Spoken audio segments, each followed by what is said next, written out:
This whole area is like Shady Creek kind of thing. A lot of different cool little, probably like filming locations if they ever wanted to.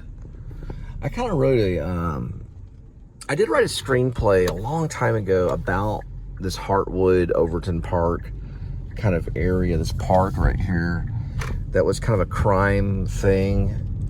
And I want to say it was about angels and demons, but it was kind of a mystery, kind of a Twin Peaks kind of thing a little bit, I guess. I want to say it was called Lost and Found. And I set some of it in this area, and I guess in my head when I wrote it. But it was about this, I don't want to get into it. It ends with these angels landing on this guy's balcony and then all in his car, and these demons are trying to fight him, and it's kind of like a Twin Peak otherworldly. The guy's, I think, a writer. He's writing the story as it's happening. A little like, there's one movie out there that Nicolas Cage did. It was a remake of a German film. That had like this swooping soundtrack with this, you know, gorgeous movie star lady. I'm trying to think of Nicolas Cage, where everyone knows it. It was like, they used like a Soul Asylum style band. I got it like all wrong, but a band that was like Soul Asylum or something, you know. The Goo Goo Dolls, yeah, like the Goo Goo Dolls did this. Some of the songs were about an angel, and I don't know, maybe Meg Ryan, but definitely Nicolas Cage. I'm 100% on Nicolas Cage. And then there's like these, like he's an angel or something of that nature. And then there's like a German, something to do with wings or something. City of Angels, maybe. Okay, there we go. We'll just call it City of Angels for now. Set in Los Angeles in a way. I don't even know why I'm mentioning it. Anyway, there's kind of a cool crossing up this way that you get like a city skyline thing. It did pretty good. I wasn't a big fan. I wasn't like a big, huge fan of it. Yeah, I understand. Yeah, that's reminding. I wasn't like, you know, like, oh, this is the best movie ever. But there were a lot of people that, you know, and the Goo Goo Dolls, it made their career. You know, everyone was talking about the Goo Goo Dolls. There it is.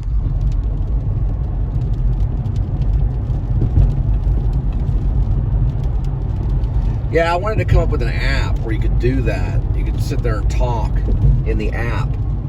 Because, like, there's these movies that people have seen. Like the other day when I was talking about A Date with an Angel. Like, I don't know about Tom Laughlin and, you know, Phoebe Cates. And Emmanuel, whatever her name was, Bert, or whatever her name was. Like, you know, you could probably say that about that much right there in the app, and it would pull. It's same thing. Internet Movie Database. It could be added on to Internet Movie Database. You know, and now with Facebook, they have the whole upgraded meta where you can just talk into it and it'll tell you stuff about Facebook. This would be like on an Internet Movie Database, and you're like, guy, kind of crazy. He's got a name like Bickle. He drives a cab. Hangs out with a young Jodie Foster. Psh, taxi driver pulls up. Got it. Taxi driver. That's what I was thinking of. You know, another film. It's real silent, Asian. Martin Scorsese. Silence. Got it. Yeah. You know, or something like Goo Goo Dolls soundtrack. Nicolas Cage. Boom. City of Angels. Or whatever it is. You know. Boom. That's my app idea. I could add it to Internet Movie Database. IMDB. Yeah, they call it Inspiration Lane right here. And not all the houses have been built yet. But some of them have been. And they've remodeled the crap out of these houses. Just recently, this one especially, got a whole makeover.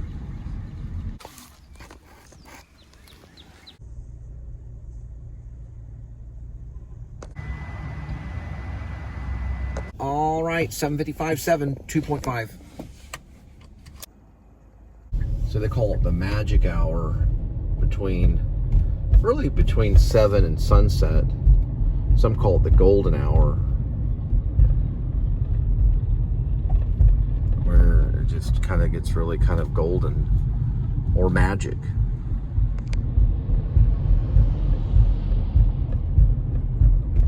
really photogenic hour between 7 and sunset, or 6:30 to sunset, around that time.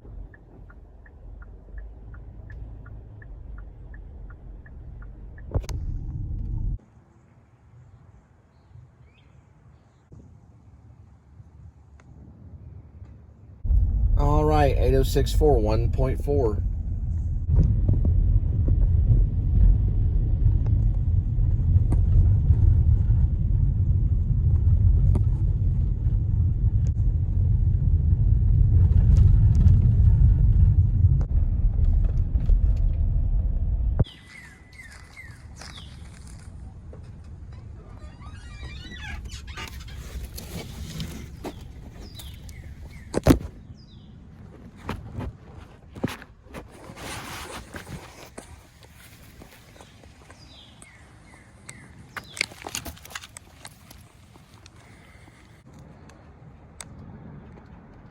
All right, this is a 3-parter. One has actually 6 pizzas. It's 8.28 1.4.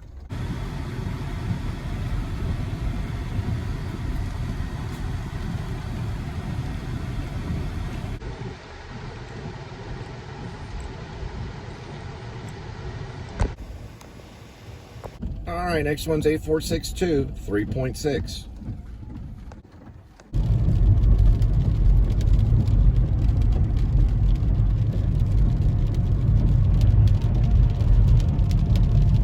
Looks like they're all the way from Connecticut.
Nine oh one six 2.6.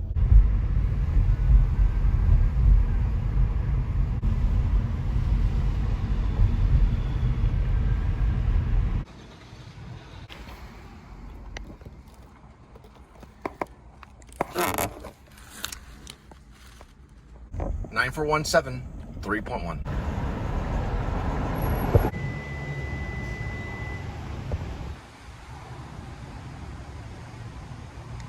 Yeah, so I told the nurse that I was born here in 73. That was back whenever they gave the mother ether to knock them out a little bit. But now what they do is they numb them from the waist down, and they don't know what hit them when it comes to labor.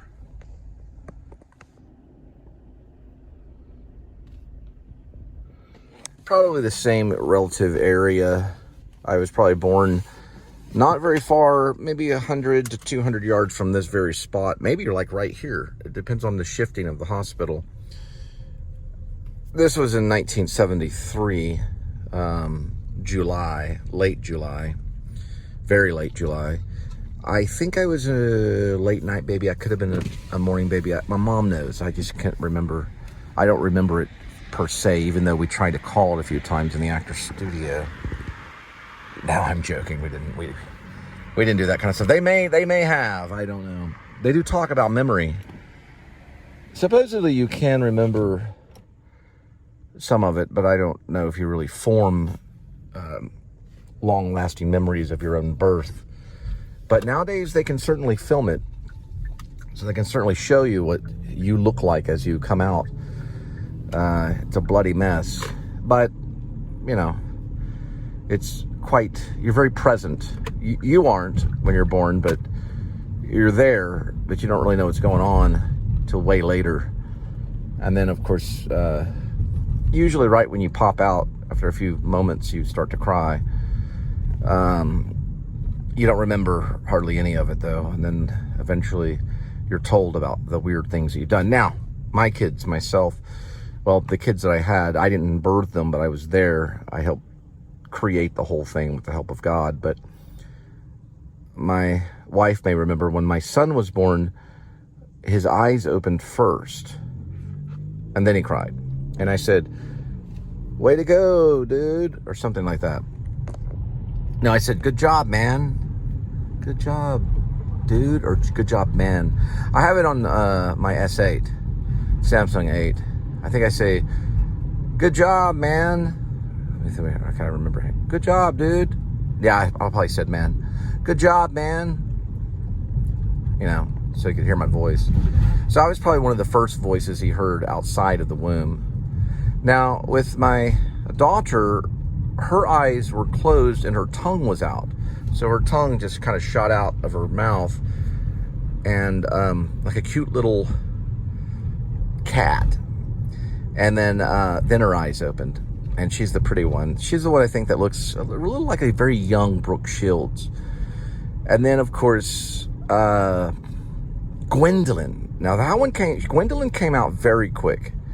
So now with Lizzie, that was the second one. That was the daughter. My first one was a son, then a daughter. With the daughter, I said, okay, I'm going to go get some coffee because it's been a while. Now we scrubbed up on the first one because we didn't know if she was going to dilate enough because of the epidural, and she did. She dilated I guess what's the 8? I always mix this up. 8 centimeters, 8 millimeters. I don't know. I'm not necessarily a certified doctor. Some either millimeters, centimeters, I don't know. Maybe 8 centimeters, I don't know. But anyway, whatever the amount it is. And then they're like, okay, clear, let's go ahead and start pushing, whatever they say. They say something like, okay, but we were already scrubbed up, ready for surgery, because they'll just, cut the stomach and go right through, called cesarean, but they didn't have to. The very last minute, like, no, because they don't ever know with the woman. That first one is how they find out. So they were able to pass it through naturally. Of course, she was on epidural, so she didn't feel a whole lot. It was about an hour of pushing, or around that amount, which is quite a bit. Now with Lizzie, it was not that much, but we had all the babies in what looked like the same room. This has all happened in Irving. It's a Baylor Scott White. And so with Lizzie, it was like, let me go sneak a little bit of coffee, because it was late at night. I'm sure Lizzie's was late at night. That was Elizabeth. And so then I went and got the coffee, was able to put the creamer in there, get everything, get back, and then it started to crown. And I don't know if I glimpsed at this one. The one I did glimpse at was Gwendolyn. But Lizzie came out with maybe 30 minutes of pushing. Pretty good amount. I think it was a redheaded nurse on Lizzie, and she was very kind of active. She might have been there for David too, but she was very, physical with the pushing and the breathing and all that stuff. So that went on with Elizabeth, and then she came out, and then that's when I saw her little tongue come out, and then, I have some of that on video. And then, of course, a few years later, because we took some time off, Lizzie was about, David was, I don't know, maybe going on 3, and Lizzie was probably maybe going on 2. And I could be wrong about some of this. Maybe not. Maybe David was going on 4. Yeah, David might have been going on 4, and Lizzie might have been going on 3 of the years of age. Well, anyway, regardless, Gwendolyn was a 5 years difference. So Gwendolyn, who we found out later on, because we were looking at the spellings of different names, and Gwendolyn we decided on, and there was a Gwendolyn on Facebook. Believe it or not, Gwendolyn is a B film actress, and she is also a Maverick cheerleader. So we liked that name, and we saw how Gwendolyn spelled it. We said, you know, we're going to spell it exactly like this Facebook name, because we were looking up names on Facebook, because that's where you can find names. She's on Internet Movie Database. She's done some like cop films and stuff like this, but she was a maverick, a cheerleader. So we'll go with Gwendolyn's name. That's, you know, and then we'll go with the middle name Hope. And then, so I did not have time to get coffee. But by that time, Angel was pretty an expert on baby birthing. A lot of the women at my church are. They get very, very good at it. And by the third one, she had it down. So I was like, I'm going to get some coffee.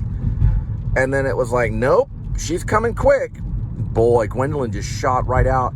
It looked like she had a little smirk on her face. Like she was happy to be. Now, all on her faces, on her photos, every single photo, she's smiling. Like just super happy. We always thought that the third one was going to be the smartest one and the one that was going to keep everything together. So we're waiting. But that's why the name is Hope and the middle name is Hope. So they all have these middle names that are kind of clues to certain things. We're coming up to a mural. I was waiting for the mural. Gwendolyn is the one I have not met. So I know David a little bit, and I know Elizabeth. I kind of, you know, I've wrestled around with them and told them to clean up messes and things like that. I've talked to them, know their voices a little bit. But Gwendolyn has, you know, I've only been able to hold her since she was 3 months old. And then I was only able to see photos. Very interesting. There's Fort Worth.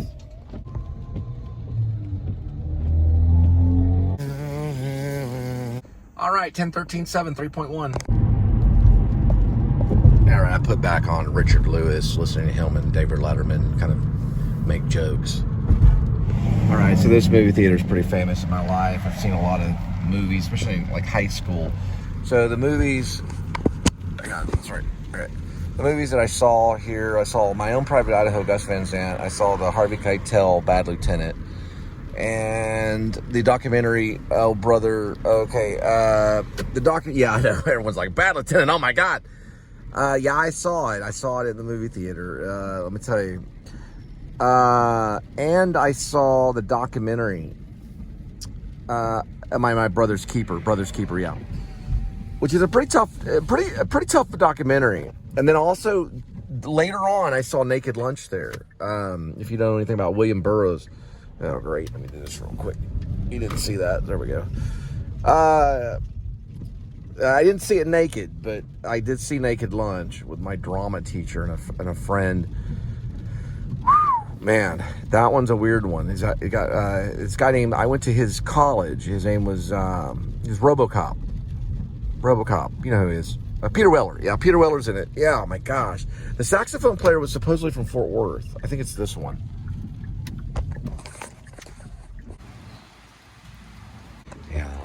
This is like a usual.